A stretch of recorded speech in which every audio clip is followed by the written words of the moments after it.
और अब हम अपने अगले विश्लेषण की तरफ आगे बढ़ते हैं और आपको ये बताते हैं कि क्या अब समय आ गया है जब भारत में हम दो हमारे दो की नीति से आगे बढ़कर हम दो हमारे तीन की हो जानी चाहिए।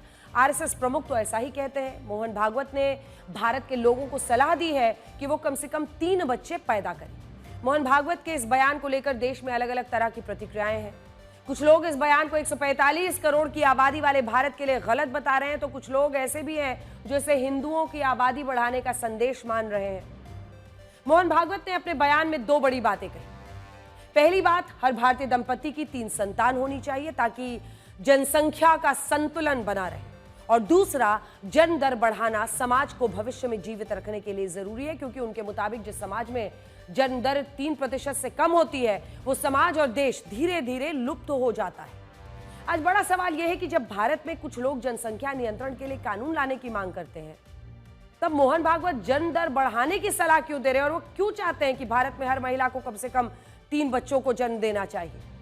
भारत की मौजूदा जन्म दर 1.9% है, बर्थ रेट है 1.9%, यानी देश की महिलाएं अपने पूरे जीवन काल में 1 या 2 बच्चे पैदा करती रही। ये जन्म दर रिप्लेसमेंट फर्टिलिटी रेट 2.1% से कम है। रिप्लेसमेंट ऑफ फर्टिलिटी रेट का मतलब यह है कि पति पत्नी ने अपनी जगह भरने के लिए समाज को कितने बच्चे दिए। जब ये रिप्लेसमेंट फर्टिलिटी रेट 2.1% होता है तो इसका मतलब यह होता है कि पति पत्नी ने 2 बच्चों को जन्म दिया जो भविष्य में उनकी जगह लेंगे, और 0.1 जिसे आप तीसरा बच्चा समझ सकते हैं, वो बच्चा मृत्यु दर बढ़ने जैसी स्थिति में भरपाई करेगा। यानी इससे समाज की जनसंख्या संतुलित रहेगी। इसमें सिर्फ 1-2 साल की बात नहीं होती है, इसमें दशकों के लिए ये प्लानिंग की जाती है। और यही वजह से मोहन भागवत ने अपने इस बयान में लोगों को 1 या 2 बच्चे पैदा करने के बजाय सीधे 3 बच्चे पैदा करने की सलाह दे डाली। दुनिया में सब शास्त्र कहते हैं, विज्ञान, कि जन्म दर 3 से कम जिनका होता है वो धीरे धीरे लुप्त हो जाते हैं। तो 3 से ऊपर मेंटेन करना चाहिए। सब देशों में ऐसा होता है, सब समाज ऐसा करते हैं। दूसरा, डॉक्टर लोग मुझे बताते हैं कि 3 संतान होने से बहुत देर नहीं करना विवाह में, और 3 संतान होना, इससे माता पिता का, संतानों का, तीनों का स्वास्थ्य अच्छा रहता है। फिर अपने देश की पॉलिसी है, पॉपुलेशन पॉलिसी, वो 2.1 रिकमेंड करती है। अब वो देश का एवरेज 2.1, ये तो ठीक है, लेकिन संतान होती है तो 0.1 संतान कभी होती नहीं। गणित में 2.1 का 2 होता है, लेकिन मनुष्य के जन्म में 2 के बाद 0.1 होता नहीं ना, 3 ही होता है, इसलिए 2.1 मीन्स 3। तो भारतवर्ष के प्रत्येक नागरिक ने यह देखना चाहिए कि अपने घर में 3 होने चाहिए। पूरी दुनिया में ऐसे कई देश हैं जहां जन्म दर 1% से या 1.4% के बीच है। ऐसे देशों की जनसंख्या तो कम हुई है, लेकिन वो लुप्त नहीं हुए हैं।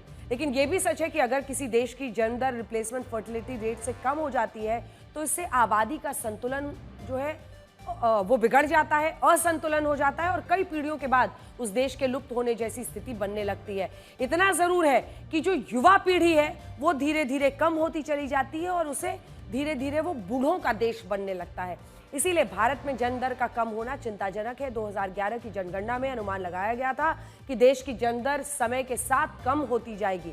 इसमें सबसे बड़ी चिंता यही होती है कि इस देश में मौजूदा वक्त में लगभग जो 65% आबादी है वो 35 वर्ष से कम की है। लेकिन अगर यही जन्म दर कम रहा, बर्थ रेट कम रही, तो आने वाले कुछ दशकों में धीरे धीरे जो एवरेज एज है जनता का वो ज्यादा हो जाएगा और बूढ़े देश की कैटेगरी में माना जाएगा, जो कि देश की उत्पादक क्षमता यानी प्रोडक्टिविटी को भी प्रभावित करता है।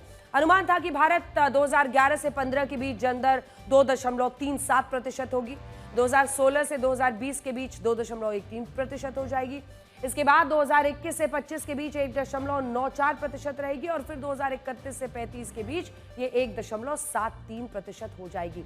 लेकिन जैसा अनुमान लगाया गया था, हालात उससे ज्यादा खराब है। सच ये है कि भारत में जन्म दर अनुमान से कहीं ज्यादा तेजी से गिर रही है। इसी साल यूनाइटेड नेशंस पॉपुलेशन फंड की एक रिपोर्ट में बताया गया कि भारत में जन्म दर 2019-21 में 2% थी और फिलहाल 2025 में 1.9% है।